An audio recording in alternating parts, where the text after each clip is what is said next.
ദൈവത്തിന്റെ ധന്യനാമം വാഴ്ത്തുമാറാകട്ടെ. ഇന്ന് വൈദിക ശ്രേഷ്ഠരെ വിശ്വാസികളുടെ സമൂഹം ജൂലൈ മാസം 3-ാം തീയതി അഥവാ പഴയ കണക്കിൽ കർക്കിടകം 1-ാം തീയതി വിശുദ്ധ മാർത്തോമാശ്ലീഹായുടെ യുഗറോനോ പെരുന്നാൾ ആഘോഷിക്കുന്ന വലിയ പാരമ്പര്യം നമുക്ക് ഉണ്ട്.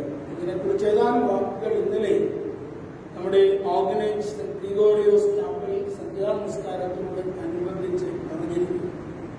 ഇന്ന് ഏതാനും കാര്യങ്ങൾ ആവർത്തിക്കുന്നത് ഇന്നലെ അവിടെ ഉണ്ടായിരുന്നവർ ഇന്ന് ഇവിടെയില്ല. ഇത് പുതിയ ഈ പ്രദേശത്തുള്ളവരാണ് എന്നുള്ളതാണ്. നമുക്കറിയാം പരിശുദ്ധ മാർത്തോമാശ്ലീഹായുടെ ഭാരത സുവിശേഷ ദൗത്യം കൊണ്ട് അതൊന്നും ആവർത്തിക്കപ്പെടേണ്ടതില്ല. മരണത്തോളം ഗുരുവിനെ അനുഗമിക്കുക, ഇതാണ് ശ്ലീഹായിൽ നിന്ന് പഠിക്കുവാനുള്ള ആദ്യ പാഠം. It is our duty to follow our master until the point of our death. A witness through martyrdom, അതാണ് AD 72 മൈലാപ്പൂരിൽ വെച്ച് സംഭവിച്ചത് എന്ന് നമുക്കറിയാം. ആ കാലഘട്ടത്തിൽ ഈ സംഭവങ്ങൾക്ക് പാരമ്പര്യങ്ങൾ മാത്രമേ നമുക്ക് തെളിവുകളായിട്ട്. എന്നാൽ AD 232 എഡേസയിൽ നിന്ന്, അഥവാ അന്നത്തെ ക്യാപിറ്റൽ ഓഫ് പേർഷ്യൻ കിങ്ഡം, അവിടെ നിന്ന് ഭാരതത്തിൽ വന്നതായ കച്ചവടക്കാർ മാർത്തോമാശ്ലീഹായുടെ കബറിടം മൈലാപ്പൂരിൽ പിന്നീട് സംഘവും കത്തീഡ്രലൊക്കെ ആയി ഉയർത്തപ്പെട്ട ആ സ്ഥലത്ത് ഉണ്ട് എന്ന് മനസ്സിലാക്കുകയും അന്നത്തെ അവിടുത്തെ ഭരണാധികാരികളോട് അന്ന് എന്താണ് സഭ ഇവിടെ ഉണ്ടായിരുന്നത്, അത് മിക്കവാറും മാത്രം പാരമ്പര്യമാണ്, പലപ്പോഴും പേർഷ്യൻ ബിഷപ്സ് ഇവിടെ വരുന്നതായിട്ടും തെളിവുകളുണ്ട്. ആ നേതൃത്വത്തോട് ചോദിച്ച് മാർത്തോമാശ്ലീഹായുടെ അസ്ഥികളുടെ ഒരു ഭാഗം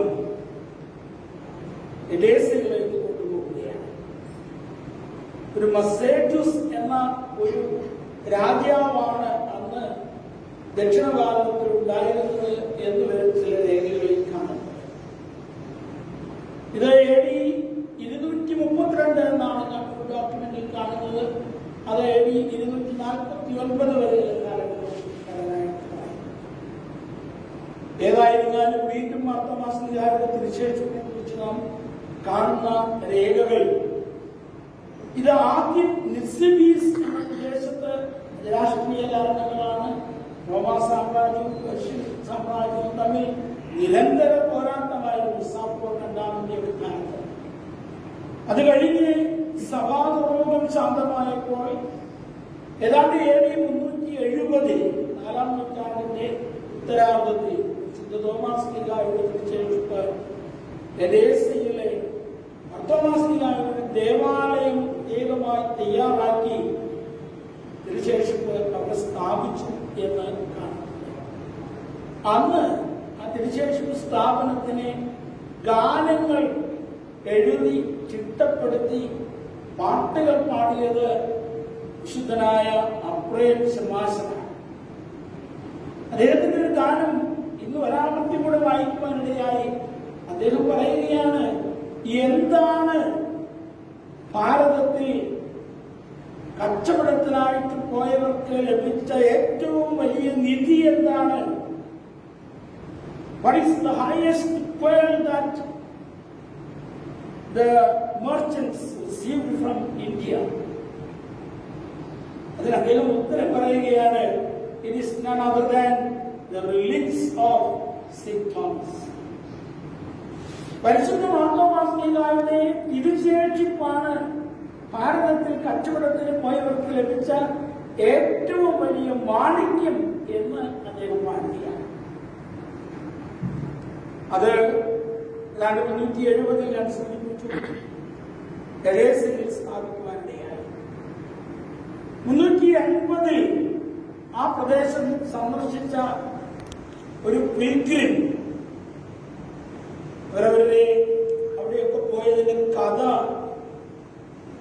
പിൽഗ്രിം ഓഫ് എഥേറിയ എന്നാണ് ഗ്രീക്കിൽ കാണുന്നത്. എഥേറിയ എന്ന് എബ്രായ സുറിയാനി മൂലങ്ങളിൽ കാണും.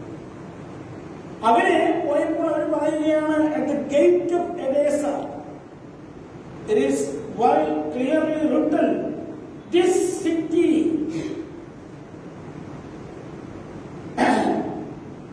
acknowledge the presence of St. Thomas. ഈ സിറ്റിയുടെ patron saint മാർത്തോമാ ശ്ലീഹായാണ്. ഇക്കാലത്ത് ചരിത്രപരമായ കാരണങ്ങളാൽ ആ റിലിക്സ് വീണ്ടും യാത്ര ചെയ്യുന്നു. അത് ഇറാഖിൽ മൊത്തായിലെ ദയറായിൽ അത് സൂക്ഷിക്കപ്പെട്ടതായി കണ്ടിട്ടുണ്ട്. 13-ാം നൂറ്റാണ്ടിൽ അതിന്റെ ഒരു ഭാഗം ഇറ്റലിയിലെ അടുത്തുള്ള ഒരു ദ്വീപിലേക്ക് മാറ്റപ്പെട്ടതായി കാണാം. ഇറാഖിൽ നിന്ന് ആണ് ഇക്കാലത്ത് അത് ഭയങ്കര സഭയ്ക്ക് അതിന്റെ ഒരു അംശം ലഭിച്ചത്. തീർച്ചയായിട്ടും അന്നത്തെ പാത്രീയർക്കീസ് ബാവയാണ് അത് കണ്ടെടുത്തതും നമുക്ക് തന്നത്. ഞാൻ പറയുന്നതിന് ഭയങ്കര സഭയ്ക്ക് ഒരു മടിയും ഇല്ല. ഞാൻ ആ വിഷയത്തിലേക്ക് പോകുന്നില്ല, അത് ദീർഘമായി പോകും. ഭയങ്കര സഭയെ സംബന്ധിച്ചിടത്തോളം ഇതിന് സ്ഥാപനം പരിശുദ്ധ മാർത്തോമാ ശ്ലീഹായാണ്. ഇതിന്റെ ചരിത്രം പരിശുദ്ധ മാർത്തോമാ ശ്ലീഹായിൽ ആരംഭിക്കുന്നതാണ്. ഇത് മാർത്തോമൻ പൈതൃകത്തിലുള്ള സഭയാണ്. ശ്ലൈഹികമായ അധികാരങ്ങളോ വാഴ്വുകളോ പാരമ്പര്യങ്ങളോ ഉണ്ടെങ്കിൽ അത് മാർത്തോമാ ശ്ലീഹായുമായി ബന്ധപ്പെട്ടതാണ്. ഇതിൽ കോംപ്രമൈസ് മലങ്കരസഭയ്ക്ക് സാധിക്കില്ല. നമ്മുടെ എല്ലാ ശാസനങ്ങളിലും നമ്മുടെ എല്ലാ രേഖകളിലും ഇത് വ്യക്തവും സ്പഷ്ടവുമാണ്. 1806 എഴുതപ്പെട്ട ആർത്താറ്റ് പടിയോല എന്നൊരു ഡോക്യുമെന്റ്. അതിലെ ഈ കത്തോലിക്കാ സഭയുമായിട്ടൊക്കെയുള്ള പ്രശ്നങ്ങൾ മൂർച്ഛിച്ചു വന്ന് ആർത്താറ്റുകൾ ദീർഘകാലം അടഞ്ഞു കഴിഞ്ഞു. തിരിയിൽ വയ്ക്കാൻ ആളില്ലാതെ, ധൂപം വയ്ക്കുവാൻ ആളില്ലാതെ കേസിൽ കിടന്നു. ആ സമയത്താണ് ടിപ്പുവിന്റെ പടയോട്ടം 1789 ഉണ്ടാകുന്നത്. പള്ളി പൂർണ്ണമായി നശിപ്പിക്കപ്പെട്ടു, തകർക്കപ്പെട്ടു. അന്നത്തെ ഭരണാധികാരികളുടെ സഹായത്താൽ പള്ളി 1806 പൂർണ്ണമായി പുതുക്കി ഇന്ന് കാണുന്ന രൂപത്തിൽ മനോഹരമായി പണിതു. 6-ാം മാർത്തോമയാണ് അന്നത്തെ അധികാരി. അദ്ദേഹത്തിന് ചരിത്രപരമായ ചില സമ്മർദ്ദങ്ങളാൽ റോമുമായി ചേരണമോ എന്ന് ഒരു സംശയമുണ്ടായിരുന്ന കാലമാണ്. കച്ചിൽ മാത്തൻ തടകന്റെയൊക്കെ ഇടപാടിലുണ്ട്. ആ സമയത്താണ് അദ്ദേഹത്തെ ഇന്നകുളത്തേക്ക് ആർത്താറ്റ് പള്ളിയിലേക്ക് ക്ഷണിക്കുന്നത്. പള്ളിമുറ്റത്ത് ഉദാശകനെ ഇരുത്തിയിട്ട് പറഞ്ഞൊന്ന് വാലിയം വെച്ച് വന്നിട്ടുണ്ട്. കൊച്ചി രാജാവിന്റെ ഭരണാധികാരികൾ വന്നിട്ടുണ്ട്. അവിടെ വെച്ച് ഒരു ശാസനം എഴുതി. ആ ശാസനത്തിൽ മലങ്കര സഭ പറഞ്ഞത് ഇതാണ്: കാലാകാലങ്ങളിൽ ഞങ്ങൾ വിദേശത്തു നിന്ന് വരുന്ന മെത്രാന്മാരുടെ കീഴിൽ പല വിധത്തിലുള്ള കഷ്ടതകൾ അനുഭവിച്ചിട്ടുണ്ട്. അതുകൊണ്ട് ഇനിയും അങ്ങനെയുള്ള ബുദ്ധിമുട്ടുകൾ ഈ പള്ളിക്ക് വരാതിരിക്കുവാൻ തക്കവണ്ണം ഇനി മേലാൽ ബാബിലോണിൽ നിന്നോ അന്ത്യോക്യയിൽ നിന്നോ റോമായിൽ നിന്നോ ഇതൊരു ആൻസിപ്പേറ്ററി ബെയിലൂടെ ഇടുകയാണ്. ഇനി മറ്റു പല പരദേശത്ത് നിന്നോ വരുന്ന, കാരണം പിന്നെയും പരദേശത്ത് നിന്ന് ആളുകൾ വന്നു, ആംഗ്ലിക്കൻ സഭയിൽ നിന്നുള്ളവർ വന്നു. ഈ മറ്റു പല ദേശങ്ങളിൽ നിന്ന് വരുന്ന ഒരുത്തന്റെയും ഉപയോഗിക്കുന്ന വാക്കിതാണ്, ഒരുത്തന്റെയും വാക്കുകൾ കേൾക്കാതെ ഞങ്ങൾ പരിശുദ്ധ മാർത്തോമാ ശ്ലീഹായുടെ മക്കളായി ജീവിക്കുമെന്നുള്ളതാണ്. മത്സരങ്ങളൊരു സാന്ദർഭികമായിട്ടൊന്ന് പറയുകയാണ്. എന്തുകൊണ്ടാണ് ഞാനതൊരു ദേശത്തിന്റെ പ്രത്യേകത എന്ന് പറയുന്നത്? സ്വഭാവവിനിമയനും ഞാനും ഒക്കെ ഈ കാര്യങ്ങളിൽ കുറച്ചുകൂടെ ഒരു കൃത്യതയിൽ ഈ നമ്മുടെ സിംഹാസനത്തിന് മറക്കാൻ ഒക്കുകയില്ല എന്ന് പറയുന്നതിന് കാരണം ഞങ്ങളുടെ പാരമ്പര്യം അതാണ്. നാം ഓരോരുത്തരുടെയും പാരമ്പര്യം അതാണ്. അതുകൊണ്ട് മറ്റ് സഭകളെ ബഹുമാനിക്കാതിരിക്കേണ്ട കാര്യമില്ല, അന്ത്യോക്യൻ സുറിയാനി സഭയെ ബഹുമാനിക്കാതിരിക്കേണ്ട കാര്യമില്ല. പക്ഷെ ഒരിടത്ത് മാത്രമേ പ്രയാസമുള്ളൂ. നിങ്ങൾ ഞങ്ങളുടെ അടിമയാണ് എന്ന് ആരെങ്കിലും പറഞ്ഞാൽ അതല്ല, ഞങ്ങൾ ജാത്യബോധമുള്ള സ്വകീയതയുള്ള പരിശുദ്ധ മാർത്തോമാസ്ലിഹായാൽ ക്രൈസ്തവികതയിലേക്ക് കടന്നു വന്ന ഇന്ത്യൻ സഭയുടെ, ഭാരത സഭയുടെ മക്കളാണ് എന്ന് നമ്മൾ പറഞ്ഞിരിക്കുന്നു. എന്ത് നഷ്ടം വന്നാലും നമ്മളത് പറഞ്ഞിരിക്കും. അത് പറഞ്ഞതുകൊണ്ട് താൽക്കാലികമായിട്ട് നഷ്ടങ്ങളൊക്കെ ഉണ്ടായിട്ടുണ്ട്. എന്നാൽ ആത്യന്തികമായിട്ട് ആ നഷ്ടങ്ങൾ ലാഭമായി തീർന്നു എന്നുള്ളതാണ്. സമയം പോകുകയാണെങ്കിൽ രണ്ട് കാര്യങ്ങൾ കൂടെ ഓരോ വാക്കിൽ ഓർമ്മിക്കുക. മാർത്തോമാസ്ലിഹായുടെ പേരിൽ പിന്നീട് അറിയപ്പെട്ട ഒരു സഭ, അവർക്ക് നിയമപരമായിട്ട് പരിശുദ്ധന്മാരില്ല, മധ്യസ്ഥതയില്ല, വാങ്ങിപ്പോയവരില്ല എന്നൊക്കെയാണ് പറയുന്നത്. ഞാൻ ആരും കുറ്റപ്പെടുത്താൻ പറയുകയില്ല. എന്നിട്ട് ആ സഭ മലങ്കര സഭയെ മുഴുവൻ പിടിച്ചടക്കി. അങ്ങനെ വന്നപ്പോൾ അത് അന്യായം ഫയൽ ചെയ്തു. അതിന്റെ ഒടുവിലാണ് റോയൽ കോടതി വിധി 1889 ഉണ്ടാകുന്നത്. ആ വിധി നടത്തിപ്പ് 1892 ഉണ്ടായത് ഈ കർക്കിടക ദിനമാണ്, തോമാസ്ലിഹായുടെ ഓർമ്മ ദിനത്തിലാണ്. ഇന്നത്തെ ചില സമാധാനകാംക്ഷികളാണെങ്കിൽ പറയും, അയ്യോ എന്തിനാണ് വിധി നടപ്പാക്കിയത്, പഴയ സെമിനാരി വേറെ ആരെങ്കിലും കൊണ്ടുപോയിക്കൊണ്ട് നമുക്ക് പൊതുവെപ്പെടുത്താൻ പോലെ എന്ന് പറയുന്നവരൊക്കെ ഉണ്ടാകാം. പക്ഷേ അന്ന് ആ വിധി വന്നപ്പോൾ ശാന്തമായി വിധി നടപ്പാക്കുവാനും ഞങ്ങൾ മാറിക്കൊള്ളാമെന്ന് പറയുവാനും, കാരണം അഥവാ മറുത്തു പറഞ്ഞ് നല്ല ചുട്ട അടി കിട്ടും. കാരണം നാട്ടിലൊരു ഭരണ സംവിധാനം ഉണ്ടായിരുന്നു.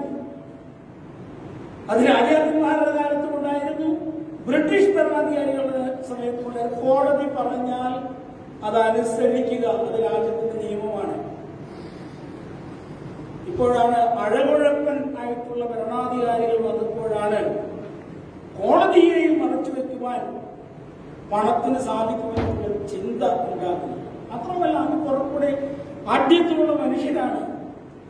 ഞങ്ങൾ അന്യായം ബോധിപ്പിച്ചു, അന്യായം കേട്ടു, പഠിച്ചു, തീർപ്പായാൽ ആ തീർപ്പനുസരിച്ച് ഞങ്ങൾ പ്രവർത്തിക്കും. അതാണ് യേശുക്രിസ്തു ഞങ്ങളെ പഠിപ്പിച്ചിട്ടുള്ളത്. അതാണ് ക്രൈസ്തവീയത അനുസരിക്കുന്ന ആളുകളുണ്ടായിരുന്നു. ഇന്ന് ഏത് കുൽസിത മാർഗവും ചെയ്തുകൊണ്ട് നിയമങ്ങളെ ധിക്കരിക്കാം എന്ന് വിചാരിക്കുന്ന ഒരു സംഭവം. ഇതേ ദിവസം 2017 കർക്കിടക 3 ജൂലൈ 3 മാർത്തോമാസ്ലിഹായുടെ പെരുന്നാൾ ആഘോഷിക്കുക. മലങ്കര സഭ ആരുടെയും അടിമയല്ല. ഇതിനൊരു ഭരണഘടനയുണ്ട്, ഇതിനൊരു വ്യവസ്ഥയുണ്ട്. ആ വ്യവസ്ഥ പ്രകാരം ഇത് ഭരിക്കണമെന്ന് പരിശുദ്ധ മാർത്തോമാസ്ലിഹായുടെ ഓരോ പെരുന്നാളിൽ വിധിയുണ്ടായി. ആരും ഓടിക്കുന്നില്ല. ഏകസഭയായിട്ട്, ഏകവും വിശുദ്ധവും കാതോലികവും അപ്പോസ്തോലികവുമായ പരിശുദ്ധ സഭയായിട്ട് മലങ്കര സഭ നിലനിൽക്കണം. അത് നിലനിൽക്കുവാനുള്ള തത്രപ്പാടിൽ പലരും നമ്മെ അധിക്ഷേപിച്ചതിരിക്കാം. പക്ഷെ കാലം അതെല്ലാം തെളിയിച്ചുകൊണ്ടിരിക്കുകയാണ്. മാത്രമാണ് ഈ സമയത്ത് എനിക്ക് പറയുന്നത്, പരിശുദ്ധ മാർത്തോമാസ്ലിഹായെ ആരൊക്കെ ഇല്ലാതാക്കുവാൻ ശ്രമിച്ചാലും അദ്ദേഹത്തിന്റെ നാമം കൂടുതൽ കൂടുതൽ കൂടുതൽ പവിത്രമാക്കപ്പെടും. സെന്റ് തോമസ് ഡേ ആണെന്ന് അറിയപ്പെടുന്നു. എന്നാൽ ഇന്നു മുതൽ ഇന്ത്യയിലെ എല്ലാ സഭകളും അവരുടെ പാരമ്പര്യം AD 52 ആരംഭിച്ച സെന്റ് തോമസ് ട്രഡീഷനാണ് എന്ന് അംഗീകരിച്ചുകൊണ്ട് ഈ ദിവസത്തെ ഇന്ത്യൻ ക്രിസ്ത്യൻ ഡേ എന്ന് വിളിക്കാൻ തുടങ്ങുകയാണ്. Indian Christian day, saint Thomas day, and that is also taken as an icon of Indian Christianity, and from today onwards it's being called Indian Christian Day.